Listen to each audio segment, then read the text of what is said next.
Namaskar. Today we shall talk about Mahabrata. We studied Anuvrata earlier. Mahabrata is in a way an advanced form of Anuvrata.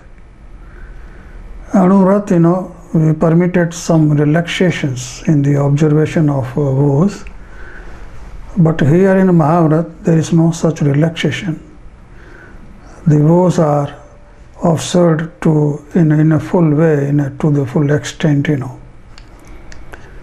And because this kind of practice is difficult for householders, normally these are followed by ascetics, monks, Or in other words, the people who are desirous of following Mahabrata, they will take Diksha, they will become monk, they will renounce the household way of life. So Mahabratas are observed by ascetics in full way without permitting any kind of transgression. There are 5 Mahabratas again, and we start with Ahimsa Mahabrata. In this case now, the ascetic does not harm even one sense being. In the case of Anuvrata, the restrictions were on the thrust beings, the beings which have 2 senses to 5 senses. The Sthavar Jiv or the immobile Jivs have only sense of touch, So all the ascetics takes care to see that no being, right from 1 sense being to 5 sense being, is harmed by him. This is a very difficult task to do, For example, an ascetic walks on foot. He doesn't wear even shoes. And when he is walking, he looks ahead and takes care that he doesn't step on any insect on the ground. So he is very careful in walking. He doesn't walk on grass or any greenery for that matter, and even in activities like placing things, lifting things, he is careful to see that no insect is killed or no harm is done to any living being. It's a very, very difficult kind of exercise. Then there is a Satya Mahabrata. He doesn't tell lie. In no case he will tell a lie, he will always speak truth. If you look into the causes of telling lie, what are the causes that a person speaks lie? It is mainly because of patience, of anger, ego, deceit and greed, So a person who is empowered by such patience, he speaks untruth because of certain reasons, because of his selfish interest. A ascetic has no selfish interest, He is a selfless person. So he speaks truth, he doesn't lie in any case. So he tries to be free from these passion in emotions, like he doesn't have any greed because he doesn't keep anything, He has no fear, he doesn't fear, he is not afraid of anybody in the world for that matter, And he doesn't have to deceive anybody. Why should he deceive? Because he doesn't need anything. He possesses nothing. He wants nothing, So he is free of all these emotions. Anger might be there to some extent, and that also is tried to control. He knows the technique how to control anger. So Satya Mahabrata is observed by an ascetic. Then Asteya Mahabrata, he observes self-imposed limitations on everything, Of course, as I told you, he has no possessions, so of course that limitation is automatically there. But even in terms of begging, An ascetic has to depend on householders for food. He doesn't make any, he doesn't have any occupation, he doesn't earn money. So for all his requirements like food and other things, he is dependent on householders. So he goes for begging. And even in this act of begging, he's very careful and he's very choosy. Choosy in the sense that, he doesn't like to have many kinds of dishes or many kinds of recipes, in his arms. So he restricts the number of recipes which is going to beg, he has developed an apathy to taste, about which we are mad, we want to eat this thing and that thing and so on for our own taste. An ascetic, has no liking or disliking for taste, and he restricts the number of items. He restricts, then he is very particular about the purity of food and drink, It must not contain any living being, or it must not be of life kind, And he is also restricting the quantity of food. It takes very little quantity. It doesn't eat like us. He takes very little food. Now, here I would like to tell you how the food is taken by ascetics. So there are two class of ascetics, in Jainism. One is Digambara tradition, another is Swatambara tradition. I'll first tell you about the Digambara ones. The Digambara saints live naked, and they have nothing on their body, and they keep only two things with them. One is pichi. Pichi is made of peacock feathers, and this acts like a broom, So wherever he goes, if he places some object on ground, the first he will wipe the ground, and then he'll put the item there. So he has a pichi and a kamandal. A kamandal carries water with him, That is not for drinking. That water is for washing hands and so on. That's all. So he keeps only these two things. He has no vessel with him. So how does he eat? He eats, in a bowl which is formed by his palms like this. So he'll make a sort of a bowl with his palms and eats like this. So all the food items and drinks are poured in this bowl and he eats, That's the way he eats. So that, he has to restrict. Then he restricts the quantity, he restricts the quality, he restricts the number of items and so on. He exercises restraint on his taste sense, And as far as Swathamber monks are concerned,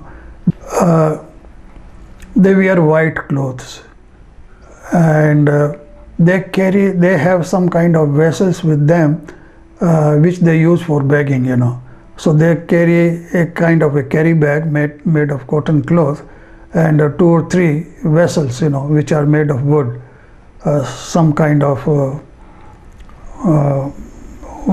small vessel, So he goes for begging, and the things which are offered to him are put in those vessels, So he only 2-3 vessels, So and there are many varieties. If he goes begging 2-3-4 houses, every house will have a different kind of preparation which are offered, but he doesn't have so many vessels. So what he does, he takes, he keeps one vessel for, say for example, vegetables and curries, So all the things are put in one vessel. They are all mixed up, He doesn't bother about, he is not worried about the taste. The food is for body and not for taste, So that way, he also limits the places where he will go for begging. He will limit the number of recipes and he makes a choice, He doesn't, no monk eats green vegetable. That's number one, So they don't eat green vegetables. They don't eat green fruits. And they restrict the number of items in many other ways. So they follow Aste Anuvrat. But this means the number one, that they don't ask for anything, They don't ask for any kind of food or any other article. And they don't take any item which is not given. So Aste is followed completely, They do need some more items, Sometimes, they need, let us say, their specs are to be remade, for example, or they need some kind of medicines sometimes. But these are also offered by them. They never ask for it, So the householders take care of their requirements. It is their duty to see that, the monks are properly kept, they are properly fed, and their requirements are properly met. So this is the duty of the householders. Then they follow Brahmacharya Vrat, Mahabrata, Of course, they don't marry. This is not to be mentioned. And but they even don't think of any kind of relationship with another person. Any kind of relationship for that matter. They are detached, completely detached. So they don't. This doesn't come in their mind, or any kind of relationship, leaving aside the sexual relationship. So they follow Brahmacharya fully. Then Aparigraha Mahabrata. I told you they don't have any possession. They don't store things. Nothing is stored, not even food. They take food only for one time, and the next time if they require, they will go for begging again. So they don't store anything with them, and no other possessions. Sometimes they do keep some scriptural texts. This is the requirement. So they have a pen and pencil and something to write on, some paper, and some spiritual text. These are the things they keep with them, and that's all. And as I told you, the Digambars will have only Pichi and Kamandal. The Swathamber sadhus do not carry a Pichi, but they carry an Oga. Oga is a kind of a broomstick, It's a broom, cotton broom tied at one end of the stick, So they carry that Oga with them. That serves the same purpose as Pichi. They wipe the floor before putting things there. All Swathamber Munis wear white clothes. All female Digambar sadhvis also wear white clothes, Then, besides the Mahabratas, I just now discussed about the 5 Mahabratas they observe. Mahabratas, they have an austere life, They have many ways of doing sadhana, upasana, and live an austere life, So in this sense, they observe certain rules which I have just written there, mention Gupti, Samiti, Dharm, Anupreksha, Parishajya, Charitra. These are additional rules these monks observe, and I will not go into the details of these things, but you see, they are very careful regarding their activities, with physically or mentally or verbally. They are very careful in speaking. They are very careful in their mental observations, and their physical activities are very, very limited. They don't use, let's say for example, silk. They don't use woolen clothes, and whether it's winter or summer, they will put up with whatever they have. And the Digambar sadhus, have nothing on the body, and they bear the cold, they bear the heat, and so on.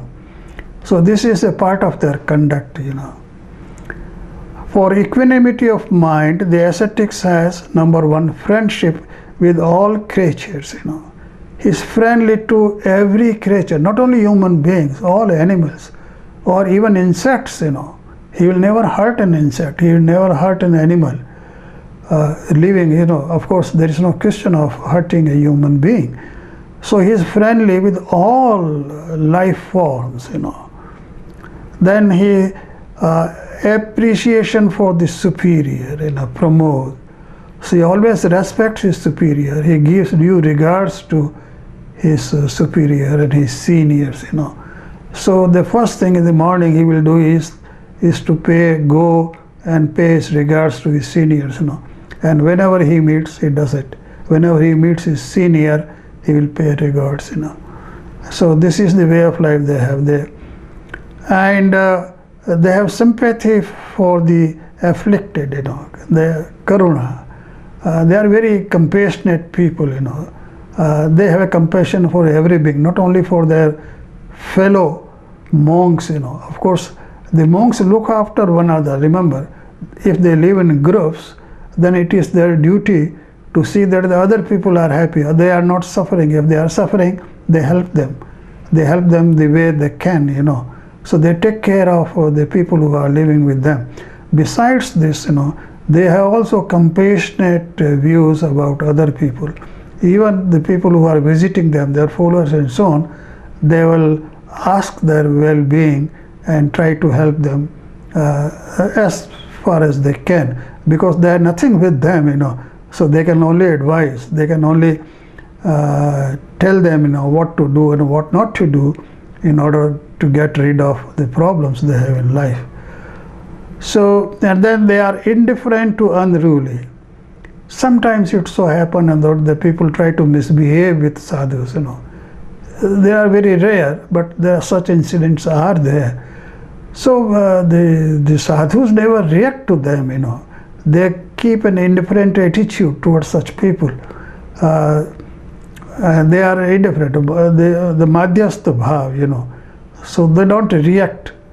Even if you suppose somebody is, I am just taking an example, somebody is abusing a sadhu, or somebody is throwing a stone at sadhu, well, they just bear it, they don't react it.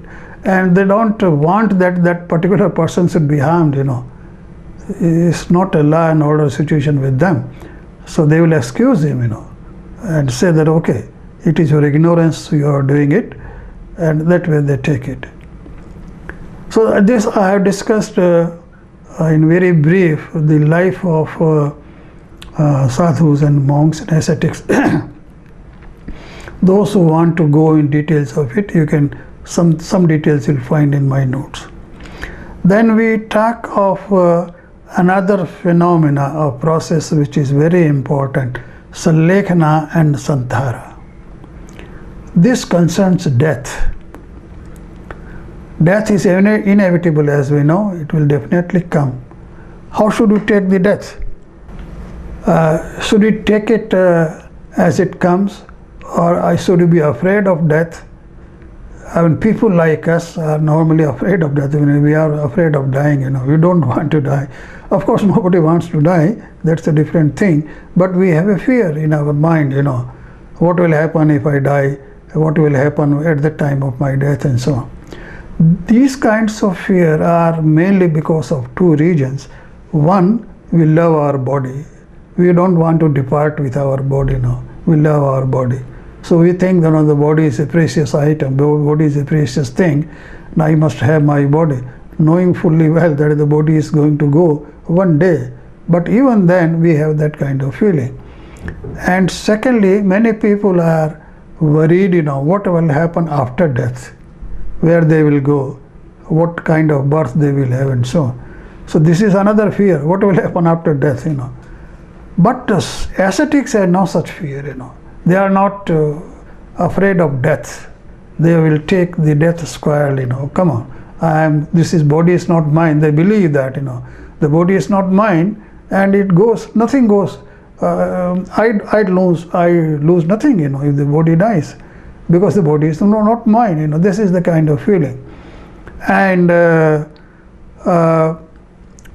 they are not afraid of the afterlife also, because they are doing so much of punya activity, and it's almost sure that they will have a good birth in the next life, But whatever it is, they don't desire for it. There is no desire. The desires are to be subdued, So they have no desire about these things, So they are fearless. In order that the death is peaceful, in order that the death takes place with equanimity, there are certain procedures, which have been developed in Jain tradition. One of the things is Salekhana. Salekhana is preparation for death. So a monk, this is for monks only, not for householders. So a monk will assess his span of life, and he assesses how much time may be left, and so on. So when about 12 to 13 years are left, he takes additional vrat known as a Salekhana vrat. And this vrat, is meant for two things. One, to weaken the body. So body is weakened gradually over a period of 12 years. And how it is done, I will explain to you. Another thing, to drive out the patients. The patients are the main enemies. So all monks and sadhu and sadhvis, of course they have very little patience as compared to us, but that also they try to over control, they control over, and they try to get rid of these things. So try to minimize these patients over the period of life which is left, So during Salekhana, two things are important. Number one, weakening of the body, and number two, weakening of the patience, Both go simultaneously. Both are objectives of life, of this vrat. Now, how does the body is weakened? Say, body is strong because of food. So you reduce the food intake. So gradually the food intake is reduced, so that this person feels energetic, but the body is weakened. There are two things different. So even if the body becomes weak, he is energetic. Mentally, not physically. He is physically, mentally alert. His vitalities are present. So slowly the food is reduced in a systematic manner. First, the number of items will be reduced, then the quantity will be reduced, then the solid food will be reduced, then the liquid food will be reduced, then he keeps fasting, he will take daily, then he will take alternate days, and so on. So there are prescribed ways of observing this Salekhana vrat. So he takes a Salekhana vrat and observes it over 12 years. And after 12 years, normally death is imminent. But if it is not, if he has to wait for some more time, then also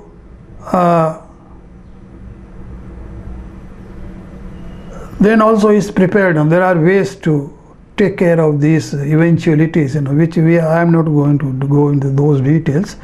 But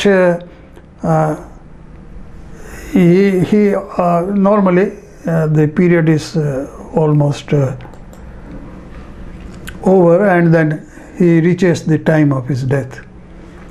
When the death is imminent, then he takes another vow called Santhara. Santhara means now no food of any kind. All food is stopped. No food, no drink, nothing like this. So then he remains in that state, and this state lasts for normally it may be few hours or few days. In some cases it may be few weeks also. But then if he is alive for that long period, he is taking nothing, no food, no drink, and is still keeping alert, so that way. Santhara is also taken by householders, When the death is imminent, the Santhara vows is taken by the person who is dying, and he also leaves food and drinks then. It is only when the death is imminent, in the case of householders. So that Santhara then may last for hours or days, or normally it doesn't go beyond that, because you are able to assess that the life is no more and the vrat is taken. So I have described to you all these things. Santhara is not suicide, Salekhana is not suicide. Suicide is something different, A person, you can say that okay, he stopped taking food and so he's committed suicide. No, he's not committing suicide. Suicide and Santhara or Sanlekhna is an entirely different thing. In case of suicide, a person is under patience, is under agony, and he commits suicide. So he suffers a lot during suicide. Whereas in the case of Santhara, he has a mental peace. He's calm person. He's inviting death. He's inviting death himself. So take it. He is at peace when he's dying. He has a sense of equanimity, a feeling of equanimity, and he peacefully dies. He just leaves the body. Body is not his personal property. He just leaves it and the soul departs. So there is a vast difference between suicide and Santhara. Lastly, I will talk about what is known as euthanasia. In some countries, not in our country, this euthanasia is practiced. That is in cases where the person is very much ill and he cannot be cured. He is an uncurable disease, It's a terminal kind of illness which he has. And then he feels there is I should not live, There is no meaning of living because I cannot be cured. And he is suffering, suffering a lot as agony. He is in agony, So in that case, the government permits, the person also desires that it should be killed, So it's known as a mercy killing. In that case, it's according to government regulation. Otherwise, suicide is not permitted in any tradition, So either some lethal injection is administered and the person dies, or his medical support, health supports are withdrawn, so he dies, But euthanasia, according to Jainism, is suicide, So Jainism does not approve of euthanasia. It's suicide, So I just described to you today Mahabrata, how the Mahabratas are followed by ascetics, and the way the Mahabrata is followed. And I have briefly discussed the Vrata, Sanlekhna and Santhara with you. Thank you.